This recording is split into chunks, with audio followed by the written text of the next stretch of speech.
তুই তোর খাবারটা খেয়ে আমার খাবারটা খাস। তুমি তো সাধু, তুমি কানে যাও না। তুই সবসময় আমার পিছনে লাগিস কেন? যা তো, তুই মুখ দেখাবি না, তোর মুখ দেখাবি না, যা যা। যা।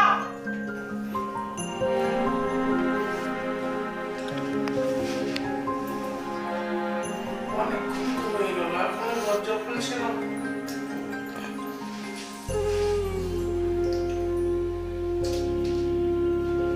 কিছু করে দিও নাকি?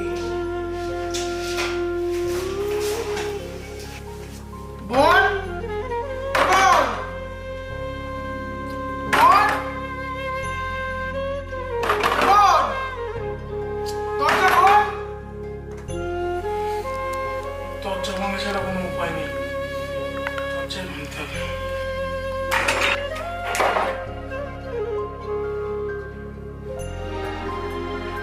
সুমি,